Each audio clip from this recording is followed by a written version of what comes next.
there, Adam? It says that we're live, brother. Oh, we're live now. It says it's still preparing over on my side, but all right, folks. Well, hello, welcome. I'm Captain Bob. Adam, say hello, damn it. Hello, damn it. I freaking love it. If this is your first time watching, it's weird.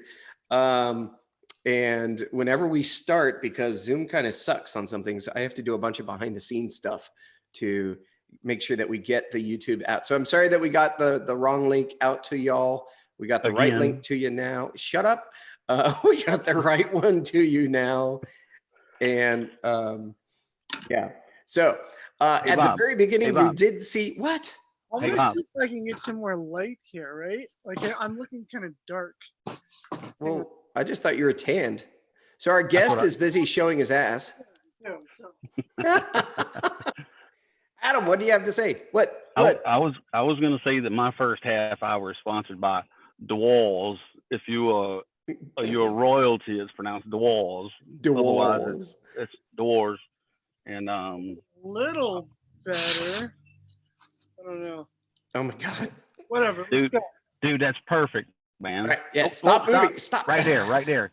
That See, right I warned there is you. perfect. I warned you, Adam. It's like a fucking squirrel trying to catch a squirrel. So our guest is the squirrel, prior Marine Kevin Blanchard. It's prior Marine, not former Marine, right? Former, not ex. Former Marine. That's. Yeah. I think I could say I've prior. never heard of prior Marine. Well, I'm prior service, so that's why prior comes up. But we were watching the Ultimate Tag game, and someone said that they were an ex-Marine, and I went, "Oh God, that's a bad thing to say." But anyway, Kevin, say hello and introduce yourself, please. Hello, thanks for having me. Introduce myself. So I live in Crozet. I've known Bob for a couple of years now, right? 2 years, 3 years? Too long for you, probably. I served in the Marine Corps. In the Marine Corps for 4 years. I was a combat engineer and did one tour of duty in Iraq. Got blown up in Iraq in 2006. Spent 13 months in the hospital recovering. I have a prosthetics. I've also had like 33 surgeries to rebuild my other leg. After getting out of the hospital in Walter Reed, I got my education in George Washington in DC. I became a lobbyist, and then I met my wife, Myra. We moved to Crozet 4 years ago. We have one son named Bo, and I'm a personal trainer at ACAC now. And Adam, Kevin is fully responsible for the body that you see here. Holy shit, Kevin, that's amazing, buddy. That's amazing. Thank you. Yeah. Yeah, I mean, physical fitness has been a huge part of my life, and especially after my injury, just kind of like mentally and physically, I continue to recover, and I use exercise to do that. And then now I get the opportunity to help other people as well. So it's really rewarding work, and I got to work with Bob a little bit too. Yeah, that's what I'm saying. He was showing off his physique, and I was like, dude, that's some amazing sculpture that you've done there with Bobo. It is. He chiseled this out with one of those drywall spackle compound things and a lot of mud. No, I think all he had to use was a butter knife. That hurts. That hurts. Actually, Kevin hurt me a lot. Butter was definitely involved. Dude, that was after the workout, Kevin. We don't talk about that stuff here, man. Jeez, my wife is watching. Hey, by the way, I just got a message that the link that I posted doesn't work. Yes. Do I need to? Oh, do you want the new link? Yeah. Fine, I'll send it to you too. Yeah, my wife is currently pushing out the new link. That's where I said that at the very beginning I effed this up because it's a weird Zoom setting that we thought we had fixed 2 weeks ago that didn't get fixed 2 weeks ago, and apparently it's still not fixed. Hey, by the way, I just What was that? I don't know what that was. You clicked on YouTube, man. You got to mute your YouTube if you're going to watch yourself. There's a delay. Well, I was just copying and pasting. Oh, okay. Gotcha. Whole bunch of squirrels here today. Kevin, speaking of squirrels, I know that physical fitness has always been part of your recovery after the getting blown up and the years since. Have you been getting a little squirrely with this coronavirus and not being able to, because we won't say where you work, but I do get physical therapy where you work and the gym's closed, man. So how are you doing? Well, actually, it's been, the gym is closed. So, I'm not seeing my clients. I'm basically furloughed and have been for the last, I guess, 9 weeks now. But yeah, I'm still working out for sure. Like, I'm cycling. I go on. This is my back patio. This is my backyard. I have workouts I do pretty much every single day. We have a Peloton bike too, so I've been doing that. And honestly, like we haven't been eating out in restaurants for the last couple of months, so it's actually been like really really nice. Like I lost a little bit of weight, saved some money. Been cooking a bunch. So I think there's a silver lining there. But you got to be disciplined and you got to do the work. So we have this has been like daddy daycare for me for the last couple of months. My wife's working from home, but I've been watching our son, our 16-month-old son, toddler. I've been chasing him around, which is, it's a lot of work, as you know. Yeah. When he goes to bed, he takes a nap at like around noon. So from noon, I get like an hour to 2 hours, and I go outside and I do my workout. That's my time. That's what I've been doing pretty much every single day. How much do you work out every day, man? How many hours? 1 to 2 hours. Wow. Adam, how about you? How many hours a day do you work out? I know what Kevin has done, and it kills me just to freaking think about having to walk up the stairs, and I won't release any more information than that so that everyone can know why.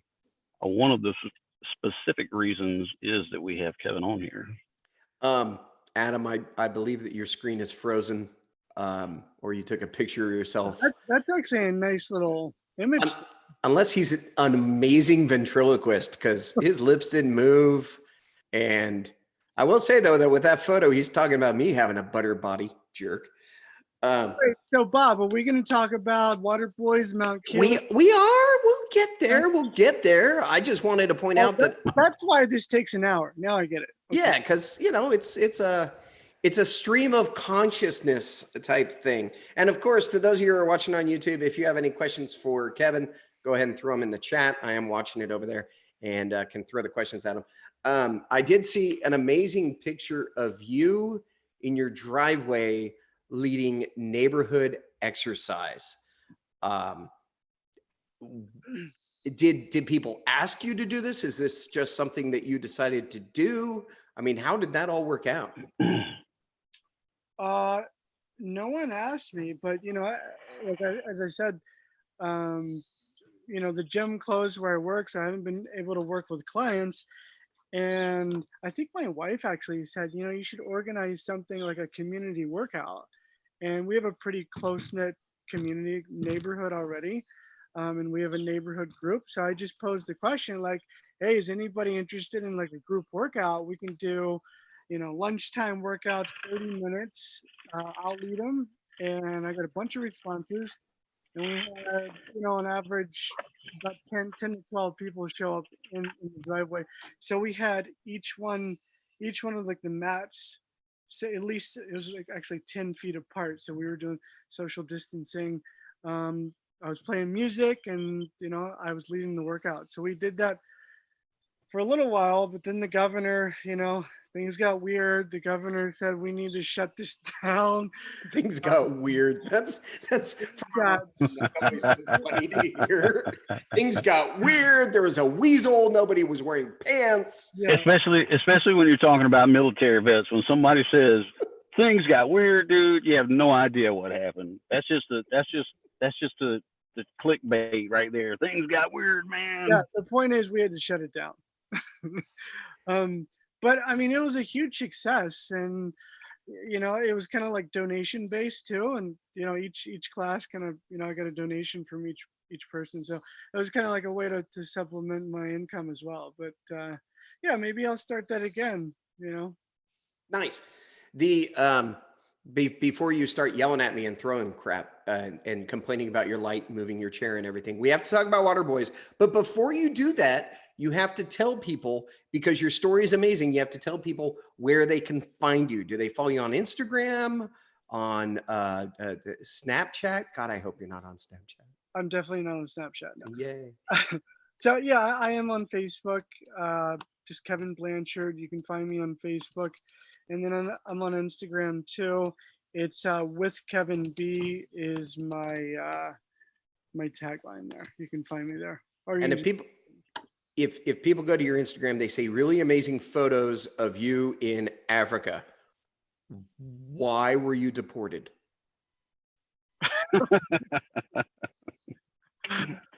Oh, look who's funny. Look who's funny. An Air Force guy. Funny. Oh, look who took a while to get the joke. I was going to bring a box of crayons and just quietly snack on them while Kevin was answering, but I thought that might be too distracting. Kevin, by the way, Kevin, I have to say this really quick because you were one of the most terrifying guests I've ever had on the radio. I think you were my third or fourth interview, and it was live on the air. Oh, you mean your radio show? Yeah, when you actually came into the studio on a Saturday morning and we were live, and I wanted to talk about the classes that you were teaching for families. You know, the marriage that you and your wife were, marriage counseling, not counseling, kind of like, relationship classes, and that you were doing. Oh, right, yeah, the Wild Rock. Yeah, in Wild Rock. Yep. Yeah, we put on a workshop. And you came in and you have a prosthetic leg, and of course I'm like, no, I'm cool, this is chill, I'm not gonna be weird or anything.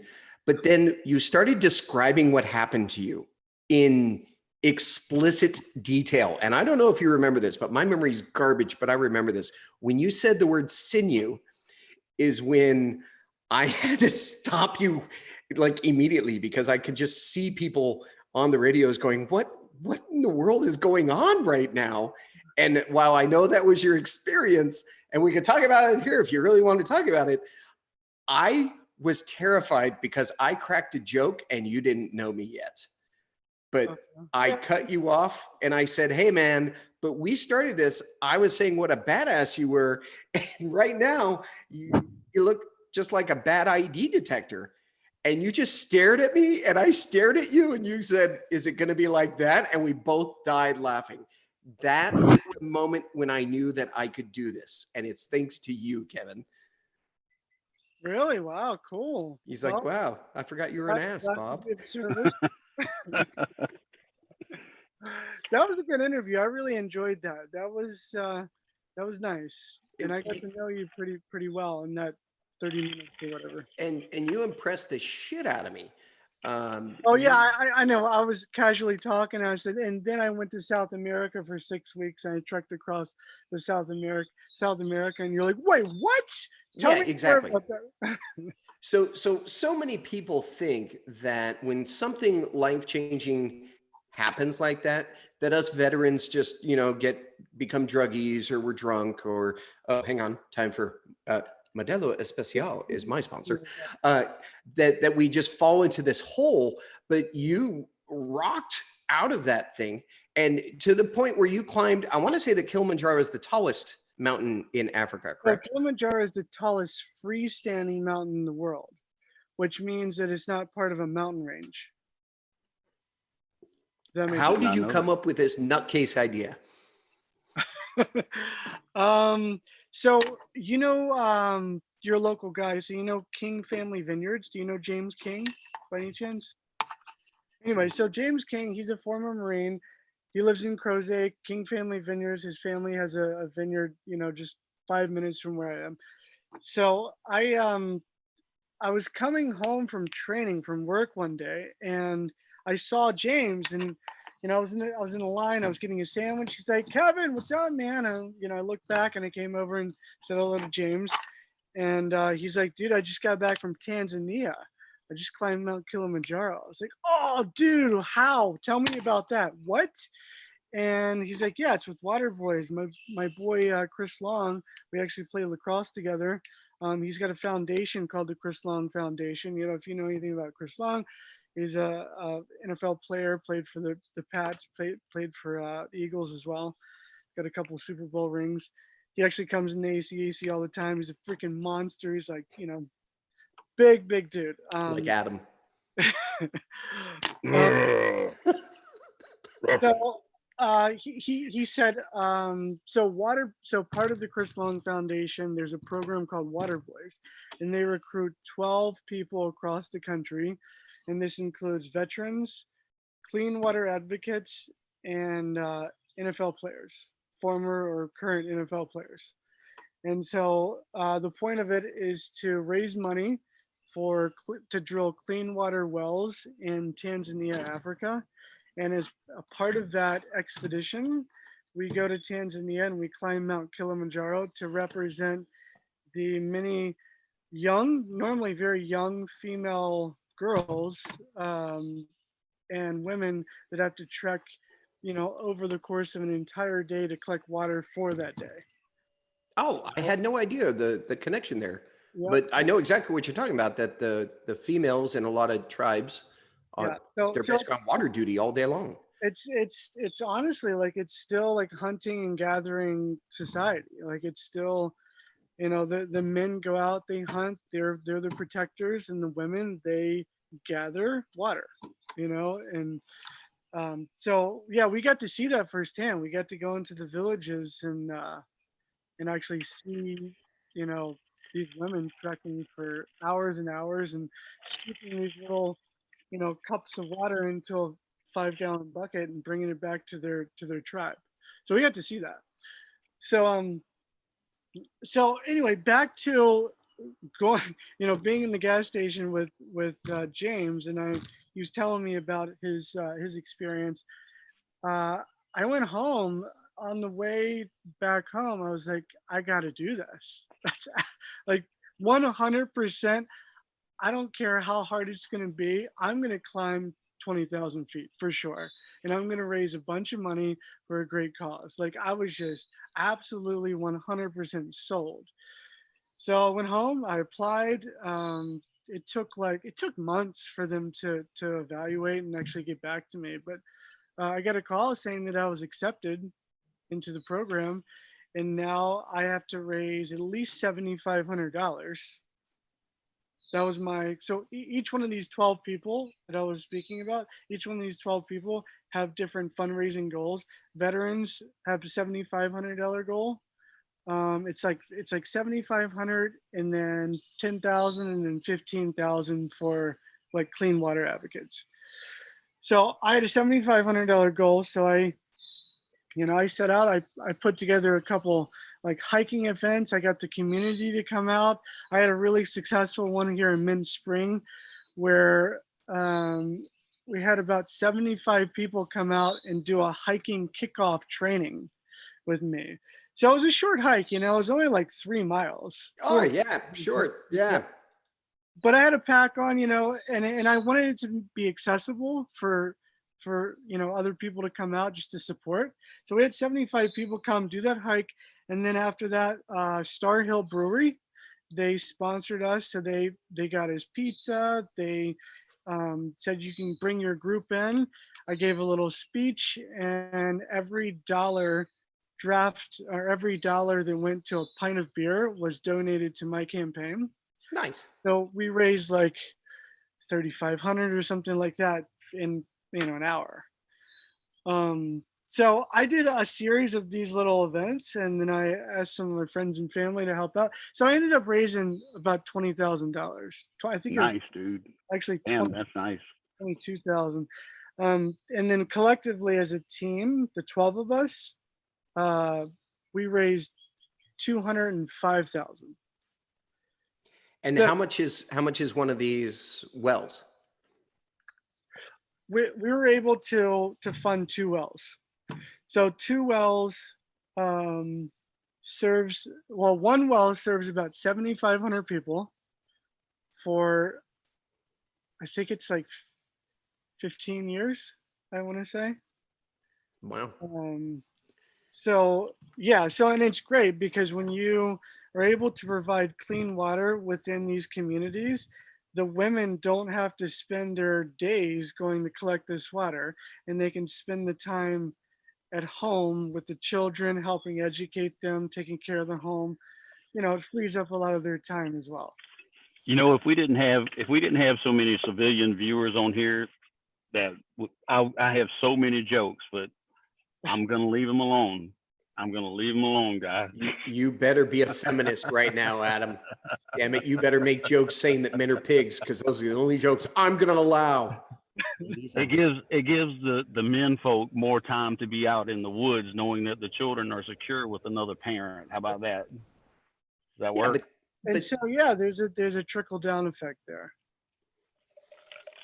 I disagree with Adam because I've met his kids and I know he goes into the woods, and I don't think his kids are ever safe when Adam takes them into the woods. I think his kids are just thrilled that they're not like bringing a bundle of firewood and know that Adam's not conversing with Jehovah at that time. Do you like that? That's an Old Testament joke. Yeah, kicking it old school. Okay, whatever. So the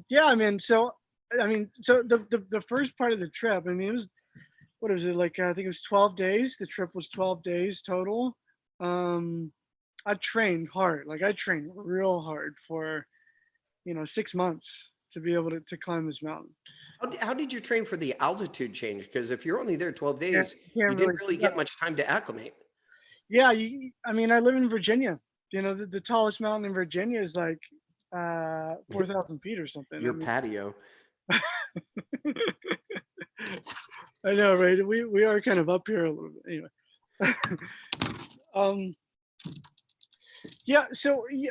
So altitude, what is altitude? Altitude means after I think it's 8,000 feet. After 8,000 feet, you can start experiencing altitude sickness. So there's not really an opportunity to prepare for that here. So what I tried to do is I just tried to get as strong as I could and get in as best cardiovascular shape as I could, and then see what happens. And what happened? Yeah, I was going to ask, did you experience any kind of issues once you got to that point and beyond, Kevin? Absolutely. It was, and I'm not shitting. This is physically and mentally one of the hardest things I've ever done in my life, because my summit was very different than everybody else's. So first of all, I have a prosthetic, and you would think that that's the big issue. It's not. Like, the prosthetic was actually pretty good. My other leg, well, let me sort of back up, right? So the trek itself was 7 days. The first 4 days, I think it was just a really long hike. It wasn't easy, but it wasn't crazy. And we slept in tents, and we had porters to help us. We had like 120 porters helping us take up our food and tent and equipment, all this stuff, and we had our own packs.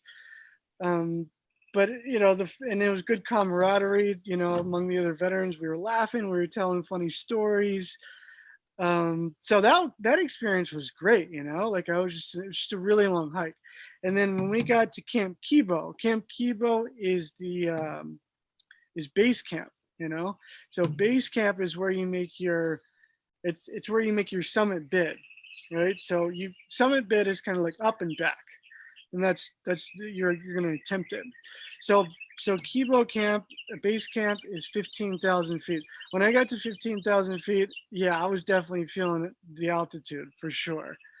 And I remember, like, coming out of my tent and looking up at that summit, like, oh my God, how is that possible? That's insane. Why am I doing this? Like, why would I ever do this to myself? And I went back in my tent, and I think I wrote something to my little boy Bo. He was at the point he was 13 months old, and I wrote just like a little something to really ingrain into to my memory. I was like, something to effect, I'm not going to give up no matter what, because I want to make sure that when you grow up, you know that your daddy never gave up and that you can climb whatever mountain you want to climb too. I dig it. That's awesome, dude. I was like, so it was midnight. Our guide came around to each one of our tents and he's like, it's go time, it's game time, baby. Midnight, it was dark. We had our headlamps on, we had our packs on, we had our, our hydration tanks or whatever. So we had our it was like a military freaking deployment. Like we got a brief, and he's like, okay, it's go time, let's do it. So we started going up this freaking hill. I mean, it's steep. It's like got it to like 70-degree incline, I'd say. And I was good for like the first 2 hours, I'd say. I'm just like, at that altitude, everything takes so much energy. Even reaching for your water, like even this motion here takes so much energy. So they have this saying on Mount Kili. It's called pole pole. It means slowly, slowly in Swahili. So it's just pole pole, sippy sippy. So one step at a time, one sip at a time. Real easy, nice and slow. So we were going up this crazy, incline, and like, your each breath is associated with each step. It was really slow. So I was like, okay, I can do this. About 2 hours into it, my legs started to swell up. I have a lot of nerve damage and a lot of circulation problems in my right leg. So my legs started to swell up about twice the size it should be. So the good leg. The good leg, yeah. It started to give me incredible amounts of pain. So I started taking ibuprofen, max dose of ibuprofen, max dose of Tylenol. And I'm like, okay, that got me through them. And I just keep going, pulley, pulley, pulley, pulley, all the way up. So then we got to, I don't know, we're maybe like 3.5 hours into it. And the guy comes over to me, he's like, Blanchard, you're hurting, I can see that. Give me your pack. I didn't want to give him my pack, but I was like, okay, my objective is to summit this thing. Take my pack. So I uploaded my pack. So I just keep going. I'm breathing really hard. I'm really fighting the pain. And then I look over, and my boy David, he starts puking. Right? He starts like throwing up, like projectile throwing up. So he's got some serious altitude sickness. And I'm like, I'm looking over like, looking at this dude projectile vomiting. And I'm trying to find like the motivation within me to give to him. And the guide's like, all right, man, this is like the third time you vomited. Like at some time we got to call it, So I look over at David. He looks over at me, and he's like, let's try one more time. I winked at him. I'm like, let's do it. Let's do it, you and me. So at that moment, we became a team. We became one unit. It was like me and David to the summit. So at that point, it was like, we had like another hour until we get to the rim. Like Mount Kilimanjaro is a volcano. So there's a rim, right? So till we get to the rim, and I look back, I'm like, David, I can barely like say anything at all. I'm like, you back there? Yeah, brother, I'm back here. I'm like, all right, keep going. I puked on your pack 7 times though. Don't tell the guys. I'm here, brother. I'm here. And so we made it to gosh, I'm blanking on the name. Gilman's Point. Gilman's Point is what it's called. So at that point, you're like 18.5 or something like that, 19,000 feet, close to that. You're like at the on top of the volcano. So you think that this shit is over, and it's not at all. Oh man. So that took like 4 hours to get there. 4 hours of absolute agony. And then I was like, are we there yet? Are we there yet? I was like a freaking toddler. He's like, nope. You see that point over there? We got to get there. That's the summit. That's the highest point. So we had to walk around the rim. At this point, it's like 6 a.m. or something like that. The sun's starting to come up, so your hormones start to change. So you get a little bit of boost energy from that hormonal change. But so we had to walk around the rim, and this, I swear to God, like there was like probably 4 or 6 inches cut into a glacier because the top is a glacier. So you had to walk in this tiny little sliver of like cut out glacier.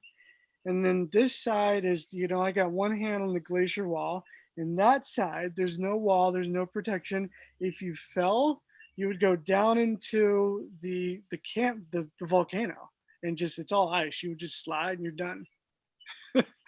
So it was like that for the next hour, just like one step at a time. And then I don't know, I remember we could see the sign, the summit sign, saying that you've reached the highest point in Africa. And me and David were just so incredibly exhausted. I've never been that exhausted, that much pain before. And then David, he loses it emotionally. Like, I'm like, David, don't you do it, man. Don't you do that to me right now. Don't you fucking do that now, dude. Don't do it now. I'm gonna lose it too. And so I was trying to keep it in, man, but tears were rolling down my sunglasses, man. And I'm just like, just keep it in, hold it in until you touch that sign. Keep going, pulley, come on. I saw images of my son like giggling, I'm like, I'm doing this for you, buddy. I'm doing, it just got to a higher purpose. And we touched that sign and we both just lost it, man. Like I gave him a hug. We hugged each other. And I was like, we love you, man. I love you too, man. Like it was that moment. And it was just like, I don't think I've ever done that with another man before. I've never like cried in another man's arms. It was just like, but you know what? It was the most amazing feeling, like a really liberating feeling, like all that shit, like all that negative stuff that I have in my life and in my past. I just like dumped it out there. I'm just like, I'm not bringing this back with me. And it was kind of like that release, it's just an incredible feeling. Well, now I got to ask a question, Kevin. If something really bad happens in my life and I decide that I'm going to go and climb Mount Kilimanjaro, am I going to find a bag of shit up there that Kevin left on the ground that somebody's going to expect me to pick up and bring home? A bag of shit? Like you said all that you said you left all that negative shit on the mountain. I'm just wondering am I going to have to pick it up? Adam, this was a moving story and you turn it into poop jokes. That's my job, sir. What the fuck? I actually had to really jog my memory. I'm like, did I poop up there? Did I shit on the summit? I may have taken a poop up there. I'm not sure. Doing this for you, son.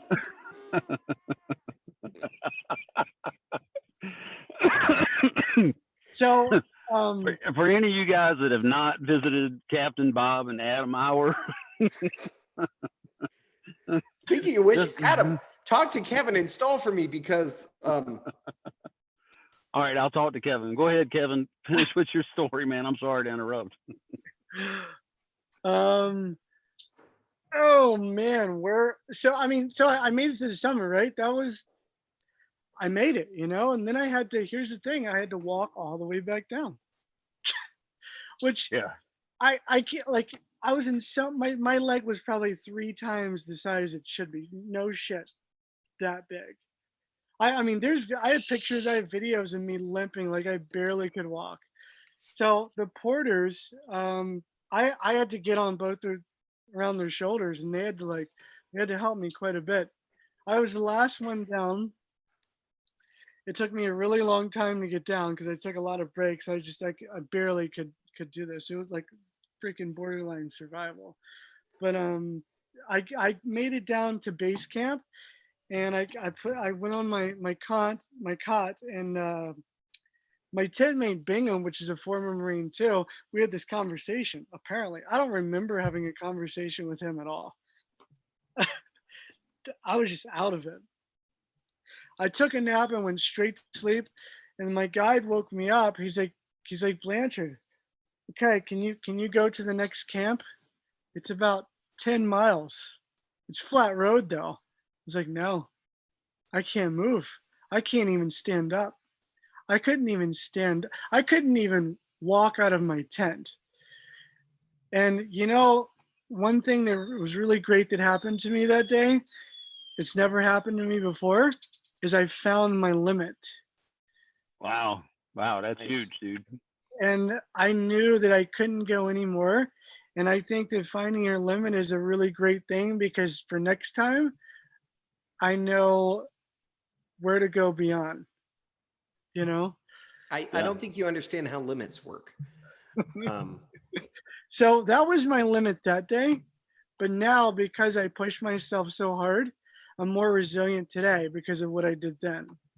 So I can push myself a little further beyond that limit. And that's the whole idea of how I live my life.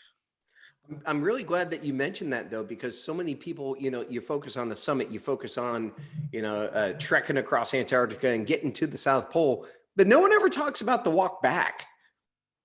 Like 3 days of, hey, you remember when we touched that sun? Yeah, that was kind of cool. This walk sucks. It's all about the walk back. So I couldn't go on, so I had to be medevaced. Really? Yep, I had to be medevaced. I had about 10 porters carrying me out on the stretcher for 10 miles. And so was it because your leg was so swollen up that you couldn't walk, or was there other underlying issues? What happened? I had altitude sickness. I had just physical exhaustion, and the level of pain and the swollenness, all that combined was I couldn't go on. If I would have continued, I could have done some serious damage. Did they tie you onto a bamboo and take you? Kind of, actually. Dude, you had one chance to be in a Looney Tunes cartoon, literally in a Looney Tunes. I'm not leaving. No, it's gotta be bamboo. No, you got it. Yeah, and feet. Somebody video this. I wasn't the only one medevac. There was another guy that was medevac too, and there's another guy that didn't summit. So, but yeah, I mean, it took about close to 2 weeks to recover from that. Wow. Let me ask you this, bro. You said that there was one guy that didn't summit. Did he have only one leg, only one good leg? No, he just decided he had enough. He didn't have it in him. he didn't go beyond base camp. Actually, he was a sort of older gentleman, and he knew where his limit was, and it doesn't matter if he summited or not. He found his limit, which that's all that really matters. Is you gave it the best shot you can. And you don't want to hurt yourself doing this. So I remember a pretty emotional moment with that gentleman where, for a man to admit he can't go on anymore is really difficult. Yeah, without a doubt. I remember he was sitting out in the rock looking over the landscape, and I knew that he was in a lot of pain, emotional pain, that he admitted to the group in the tent that he can't go on, and he got, we all got kind of emotional about it. And I went out there and I was like, hey, and don't worry about that. Like, your summit was today. You did it. Just because your summit isn't up there doesn't mean you didn't summit. So, and hopefully that helped. But that's what it's all about. It doesn't matter what your summit is, as long as you give it everything you got. You be the best you can be every single day, and you just push that limit a little bit more and more each day. That's all you want. That's what you're looking for. So I have questions about what now, and one of those would be specifically with regards to Water Boys. Are you still doing things with Water Boys? Are you still raising money for the wells there in Tanzania. I know one of those is the wrong way. Tanzania. Hey, before you answer that, Kevin, just know that Bob was supposedly an intelligence analyst in the Air Force, so he should know how to say Tanzania. It was a really big truck bomb. And what I know is that if you pronounce it one way instead of the other, it's you're kind of a white supremacist there in that country. Jesus. Oh. No, I was talking to people who are from there and that are actually here local to Scottsville. There's a guy from Tanzania here. And I asked him because I knew that we were going to be having this conversation. And he said, you don't want to say it the wrong way, especially if you look like you, which is not something I normally hear in Scottsville. And it felt good. So anyway, Kevin, what now, brother? Well, what now with regards to water boys and wells? That's my first question. Well, and then I want to find out what other mountains you'll climb. I can tell you this. I'm a huge advocate for water boys. I'm always going to be, advocating and promoting what they do. I know there is opportunities to be a team leader and come back and, in that capacity. And I mean, I don't know if that's something that is going to happen for me, but I don't know. I'm a lifelong fan for sure. So what now? I mean, I don't know. I mean, that's a good question. Taller mountain? Yeah. What are the taller mountains? What are the taller mountains? So, okay. Yeah. Ask Google what meaning is this something? Because I can only imagine, I had a rough childhood, but I also knew that I was smarter than my brothers, at least. Your kid, like if he ever complains about something, you have literally the best walked uphill, through the snow 10 miles both ways. Yeah, right. Like, oh, you don't want to go to school today? Well, I didn't want to go to the summit that day. Well, I mean, here's the thing. I mean, I'm a parent now and I'm a new parent. So I think leading by example, that concept we learned in the military is best applied to being a parent. So, and that day I feel like I led by example. My dear friend Navashri popped in, and hello Navashri, I'm so glad you're here. Navashri is from Nepal. She lives out here in the Charlottesville area, and cool. She's asking if you would consider climbing any peaks in the Himalayan range. Oh, okay. I think that's K2. Isn't that K2 in Everest? So K2 is a whole different animal. K2 it's a lot of technical climbing. Yes. I would consider pushing myself to anything that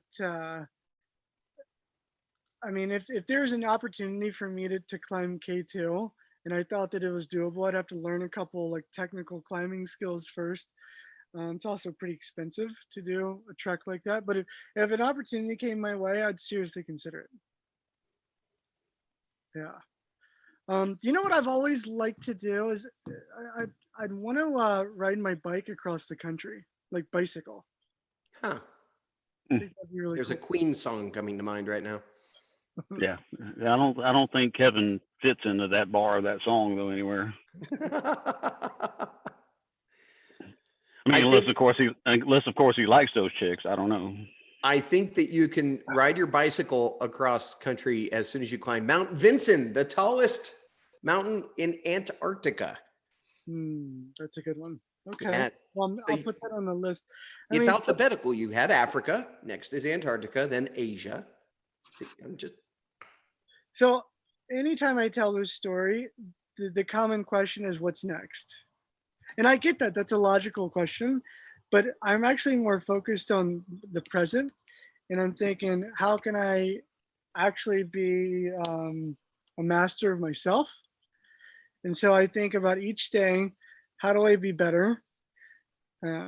Physically, mentally, and spiritually. So I try to strike that balance every day, which is a really difficult balance. And that's really at this point my goal. But yeah, keep quiet on the Old Testament. That being said, I'm always going to be searching for the next adventure, the next big thing, the next expedition. And I don't exactly know what that is right now, but it'll be there. It'll come. For sure. And then it doesn't necessarily have to be another adventure. Maybe that was the one. You're like, hey, I went and did Kilimanjaro. I'm gonna take care of myself and my family for the rest of my life. You know? The next thing is I'm trying to finish my book. So and Mount Kilimanjaro is part of that. So that's my next adventure. Novishri recommends that Annapurna could be part of that book as well. She's like just naming out different mountains in the Himalayas right now. Okay. Thanks, Navishri. Kevin, did you say you were working on a book? Yep. Mm-hmm. Do you have a title? Do you have a title and a release date for it yet? I have a title, but I'd rather not share it. And a release date, no, because I'm working with an editor and we haven't gotten there yet. But right on. Yeah, hopefully soon though. Yeah, when you get closer to the release date, for sure, reach out to Bob, and I guess I can say I don't know how to read. Yeah, Bob does not know how to read. I'll do the voice for the Audible. I just finished Hooked on Phonics a couple of weeks ago, and I'm actually doing pretty good now in the Spanish language. I think I got the wrong one. I'm not 100% sure, but anyway, yeah, dude, reach back out with your release date and what your title is going to be, and I think we'd be happy to put it up for you. Awesome. Appreciate that. Not that we have millions of followers, but millions, a veritable cornucopia of followers. Yeah. And Adam, I just could tell because finally the lights hit it right. Are you using a new permanent treatment for your hair there? Hey, oh, shit. I'm glad you mentioned that. Kevin's like, I'm done talking about the mountain. Time to leave. I'm glad you mentioned that, bro. I decided to leave my hat off so that I could show all our fans and our people that wow. Governor hair is pink. It's pink. Oh wait, no, it's see-through. Fuck you, Bob. Governor Northam really needs to open the barbershops up in Northern Virginia so that I can go get my hair cut. And until then, I'm gonna wear my hair like this. And hopefully he'll see it and be like, that dude needs a haircut. You can just man up and do it at your own home like some of us do. Yeah, I don't want to look like somebody put a bowl on my head and cut around it. Where'd our guest go? Jesus. I think he had to go grab another beer. Always goes. He had to go grab another beer, I think. So my new book is going to be called Hours with Adam. It's a tragedy. It's a comedy tragedy. It's more dramedy than anything. All right. So while we're waiting on Kevin to come back, and I'm going to shift gears a little bit because tomorrow is Memorial Day, and I've been asked by a few people the same question. So Adam, you can please jump in and either take the counterpoint or agree with me on this one. But the phrase is Happy Memorial's Day. And the response from folks, sorry, Kevin, I already switched to a new topic. But I want you in on this too, Kevin. So Memorial Day is tomorrow. That is the observed Memorial Day. The history of Memorial Day goes back to the Civil War. It was Decoration Day. It was the day that folks would go out and actually put decorations on the grave sites of the fallen. So do not tell a veteran Happy Memorial Day. That's not our day. Veterans Day is for us. Memorial Day is for those who have fallen in combat. That being said, if you say Happy Memorial Day, I don't give a shit. I don't expect everyone to walk around for 24 hours sad and mopey and crying all day long because that would suck. On the other hand, so that you don't think I'm completely irreverent, a little bit more irreverence on Memorial Day would be good. I think appreciated, especially on the part of marketing. But Sears doesn't exist anymore, so we don't have to deal with that crap. So it's kind of this in between. If you tell me Happy Memorial Day, you're not going to offend me personally. I might say, well, okay, yeah, it's a great day. Yes, I am probably going to cook burgers tomorrow, but that's not the point of the day. I know for me, there's a couple guys that I will be thinking of tomorrow. And gentlemen, I'm sure it'll be the same for you. What are your opinions on that? Because the civilians watching would love to know Oh shit, am I going to piss a bunch of people off? I think it's a good reminder. Go ahead, Kevin. Oh, sorry. I was just going to say, I think it's a good reminder to say that, it's not necessarily like a happy day. It's just a moment of reflection, a moment of remembrance. The men and women that died for our country. I have a couple buddies that I'll be thinking about, quite a bit. And the other thing that I'll throw out is that tomorrow, if you live in Charlottesville, me and several other veterans are going to Oakwood Cemetery, and we're going to be cleaning out the headstones of some veterans there in the cemetery. So we're going to be meeting at 8:30 if anyone wants to join us. I think last year we had about 30 come, so we got about 90 headstones to clean off. So if you want to come join. And you said that's Oakwood Cemetery? Oakwood Cemetery. Yep. All right, Adam. Now's your point. Now's your time to argue with me. I'm not going to argue with you, bro. If people say Happy Memorial Day, Happy Memorial Day, I may take a moment to say,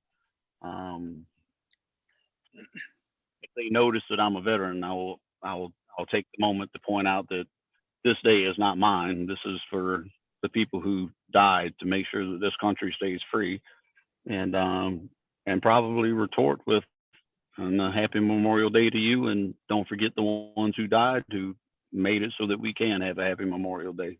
Over. All right, so there you go, folks.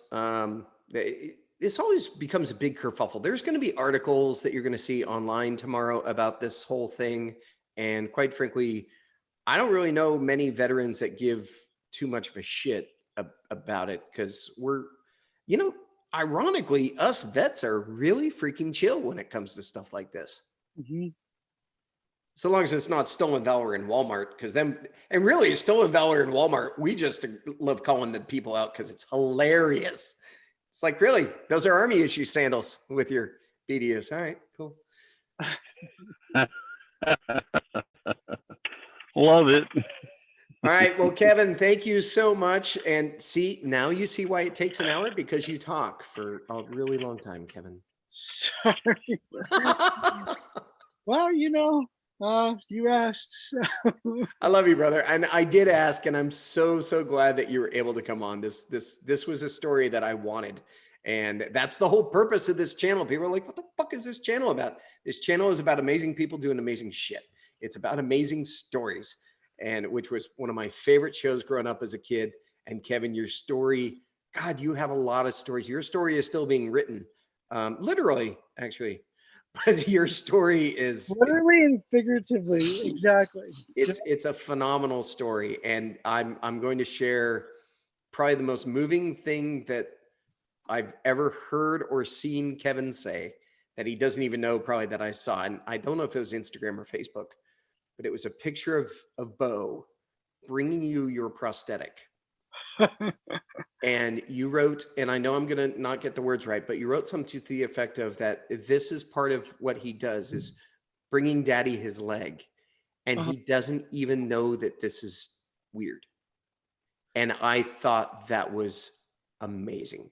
And I know that amazing. Your son has an amazing dad, an amazing mom, and he has an amazing future ahead of him. Partly because you're not going to let him get away with too much shit, but also because you're going to be there not to yell at him when he falls down, but you're going to be there to encourage him and love on him to get back up. And Kevin, I'm so fucking glad I know you. And I'm so glad that you smile when you see me. Thank you so much for being my friend, man. You're welcome, brother. Love you guys. Thanks for having me on. Kevin, thanks, man, it was a great story. I learned a lot. I know now if I ever decide I need to go climb somewhere, I probably need to lose some of this gut. So thanks for that.